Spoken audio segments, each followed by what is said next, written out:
안녕하세요. 일신사입니다. 저희 채널에는 신박한 사연들이 많이 있으니 많은 분들의 구독 부탁드립니다. 이번 사연은 재산에 불만을 품고 자신의 아버지의 장례식에도 안 왔던 고모에게 사이다를 날린 사연인데요. 함께 보시겠습니다. 안녕하세요. 저는 서울에 사는 40살 먹은 유부남입니다. 얼마 전에 막대 먹은 고모에게 고모의 아들 앞에서 개망신을 준 일이 있었네요. 저희 부모님께는 아직 얘기하지는 않았지만 저희 부모님도 좋아하실 것 같긴 합니다. 특히 저희 어머니가요. 저는 4남매 중 늦둥이 막내로 태어났습니다. 저희 아버지는 장남으로 서울 변두리에서 어릴 적부터 농사를 짓고 사셨어요. 할아버지와 농사를 지으면서 농사가 잘 될 때에는 땅 한 자리씩 사셨다고 들었습니다. 지금은 서울이나 서울 근교의 땅이 농사를 지어서 나온 돈으로 사는 것은 어렵겠지만 그 시절에는 땅값이 쌌으니 가능했던 얘기겠지요. 저희 아버지와 어머니는 20대 초반에 결혼을 하셨는데 고생을 많이 하셨습니다. 할아버지의 성실함은 따를 사람이 없을 정도로 동네에서 유명한 분이셨으니 할아버지의 성실함을 따라서 일을 하는 것 자체도 저희 부모님은 힘드셨을 거예요. 저희 어머니는 장녀로 자라면서 어려서부터 동네의 유명한 살림꾼으로 칭송을 받으면서 자라셨대요. 그랬으니 아버지에게 시집을 와서 아버지와 할아버지와 함께 어머니도 농사일을 열심히 하셨겠죠. 그리고 며느리이니 집안일도 하셔야 했을 거고요. 저에게는 고모가 한 명이 있습니다. 고모는 시집 가기 전에도 집안의 농사일은커녕 집안일도 안 해서 농사일을 하고 들어온 저희 어머니가 다 했고 고모는 전혀 한 적이 없대요. 힘들게 농사일을 하고 저녁에 저희 부모님이 집에 들어가시면 저희 엄마에게 누명을 씌우는 말을 하고 약 올리는 말을 해서 저희 부모님이 부부싸움을 하는 것을 봐야지만 직성이 풀리는 사람이 저희 고모였답니다. 고모는 시집을 가고서도 친정에 와서 같은 행동을 거의 매일 했다네요.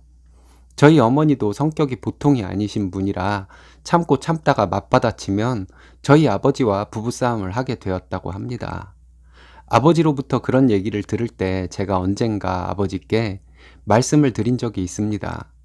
이간질하는 동생을 죽도록 패버려야지 왜 아내랑 부부싸움을 하셨냐고요.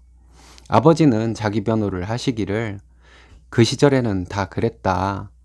언젠가 한번 동생년을 밟아버렸더니 다시는 그 못된 짓을 못하더라. 네 말대로 진작에 그럴 걸 그랬다 하시더라고요. 그런 천성적으로 악의만 가지고 살던 고모는 자신의 시댁에도 마찬가지였나 봐요. 고모의 시댁은 잘 사는 집이 아니었는데 고모는 저희 할아버지이신 자신의 친정아버지로부터 받은 재산으로 시댁에 가서 온갖 있는 척은 다 하고 굳은 일도 전혀 안 하는 등 사모님 코스프레를 하고 다녔다고 하더라고요. 지금도 며느리가 그런 행동을 하기가 쉽지 않은데 그 시절에 며느리가 시댁에서 도도한 사모님 같은 행동을 했으니 고모의 시댁에서 고모를 사람 취급이나 했겠어요. 들리는 소문에 의하면 고모는 언젠가 한번 시댁 사람들에게 몰매를 맞을 뻔하고는 그 후부터는 자기 시댁의 발길을 끊었다고 하더라고요. 고모가 그렇게 못되게 자란 배경에는 여러 가지가 있겠지만 할머니의 역할이 컸다고 들었습니다. 할머니는 이상하리만치 장남부부인 저희 부모님을 싫어하셨대요. 보통 옛날 분들은 장남 하는 것으로 배웠는데 이해가 안 가더라고요. 할머니는 고모를 그렇게 싸고 돌았대요. 그리고 고모가 저희 부모님에 대해 부풀려서 험담을 하면 저희 부모님을 혼내고 그랬다네요. 그럼 저희 어머니가 없는 얘기이거나 부풀려진 얘기에 혼이 나서 억울하니까 할머니께 반론을 제기했겠죠. 그럼 할머니는 저희 어머니가 거짓말을 한다고 욕을 하고 난리를 치셨대요. 그럼 또 저희 부모님은 부부싸움을 하시고요. 고모부는 고모보다 더하면 더했지 덜한 사람은 아니었습니다. 제가 애기였을 때 저희 부모님이 그렇게 부당한 대우를 참고 사시면서도 땅을 계속 사고 재산이 모이는 재미로만 사셨대요. 그렇게 재산이 모이고 모이면서 서울은 변두리도 대부분이 지목이 변경이 되고 저희 부모님은 가지고 계시던 농지에 건물과 집을 지어 세를 놓아 세를 받고 다른 땅을 사고 이듬해가 되면 5배의 금액으로 사겠다는 사람에게 팔고 하는 식으로 해서 돈을 많이 버셨다고 하시더라고요. 그러다가 할머니와 할아버지께서 돌아가셨습니다. 아버지께서는 지금도 가끔 말씀하시길 할머니보다 할아버지께서 먼저 돌아가셨으면 아버지와 할아버지께서 모은 재산 고모에게 다 뺏기셨을 거라고 하시더라고요. 할아버지께서 돌아가시기 전에 아버지께서 할아버지와 모은 재산은 대부분 아버지 명의로 하셔서 고모는 할머니, 할아버지께서 돌아가시고 약간의 유산을 받게 되었답니다. 그 사실에 화가 났는지 고모는 할머니 돌아가셨을 때는 왔지만 할아버지가 돌아가셨을 때는 가까이 살았는데도 오지도 않았습니다. 미친 거죠. 할아버지 명의로 돼 있던 재산도 아버지와 할아버지께서 모은 재산인데다가 얼마 되지도 않았고요. 아버지 명의로 돼 있는 재산은 그야말로 아버지께서 모은 재산인데요. 그걸 가지고 욕심을 내다가 뜻대로 안 되니 자기 아버지가 돌아가셨을 때 딸이란 인간이 아예 오지를 않다니요. 그럼 고모부라는 인간은 뭐 하는 인간이겠습니까? 고모부라도 정상인이라면 고모를 끌고라도 할아버지 돌아가셨을 때 왔겠죠. 그 이후에 저희 부모님과 고모네는 의절을 하고 살았습니다. 의절을 하고 사는 중에 10여 년 전에 고모부란 인간이 죽었다고 연락이 왔습니다. 저희 부모님은 고모부 장례에 우리 형제들 중에 누구라도 가면 가만 안 두겠다고 으름장을 놓으셨는데요. 저희 큰형이 부모님 몰래 그 장례식장에 다녀왔다고 하더라고요. 그래서 부모님께 큰형이 많이 혼날 줄 알았는데 부모님은 별말 없이 형에게 고생했다 라는 한마디만 하셨다더군요. 그리고 얼마 전에 큰형에게 연락이 왔습니다. 형이 좀 바빠서 그러는데 고모를 모시고 할아버지 산소에 다녀와 주라고요. 저희 아버지께서 할머니 할아버지 산소를 직관이 풍수적으로 좋다고 한 곳에 써서 합장을 했습니다. 그런데 고모는 할머니 돌아가셨을 때만 그 산소에 한번 가봐서 찾아가질 못하겠다고 하며 저희 형에게 한번 같이 가달라고 연락을 했었다네요. 그래서 형이 저에게 같이 가주라고 하더라고요. 할머니 할아버지께서 돌아가신 지가 20년도 훨씬 넘었는데 이제 와서 뭐하러 가겠다는지 정말 이해가 안 갔습니다.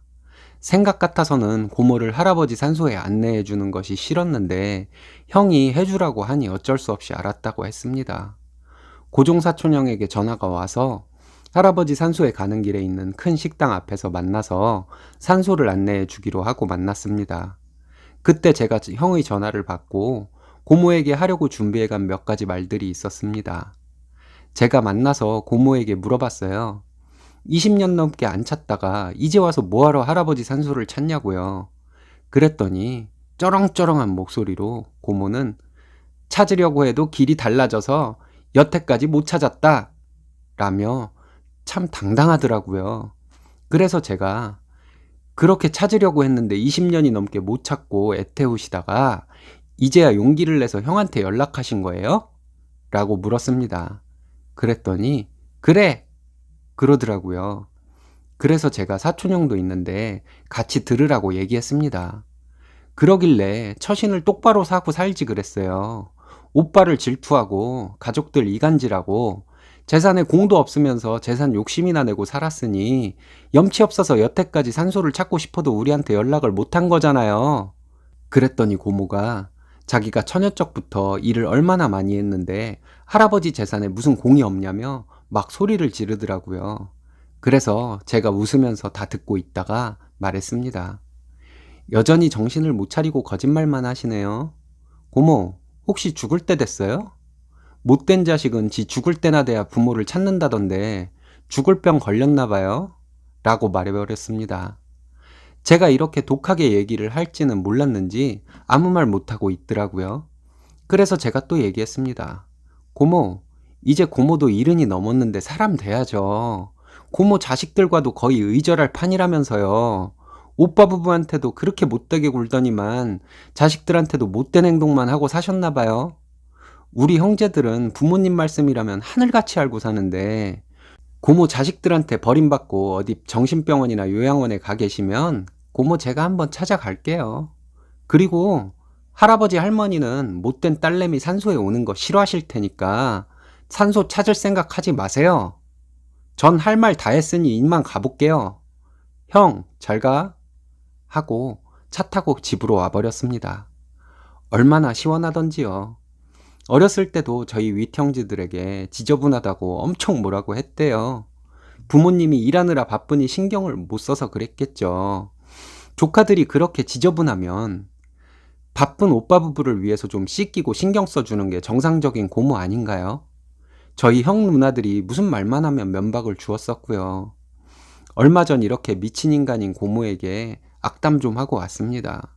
저희 부모님께 말씀을 드리면 혼날 것 같기도 하고 잘했다고 칭찬받을 것 같기도 하고 판단이 서질 않아서 말씀드리지 못하고 있어요. 기회를 봐서 말씀드려야겠네요. 아직 고모를 위해 준비한 독설들이 저에게는 많이 남아 있습니다. 저희 집안과는 의절을 하고 사는 사람이라 기회가 올지는 모르겠지만 기회가 오면 시원하게 독설 날리려고요. 고모의 무병장수를 빕니다. 쓰니님 고모는 정말 못된 딸이자 못된 시누이에 못된 엄마네요. 부모님께 말씀드리면 겉으로는 쓰니님 혼내듯이 말씀하셔도 속으로는 시원해 하실 것 같습니다. 수고하셨어요.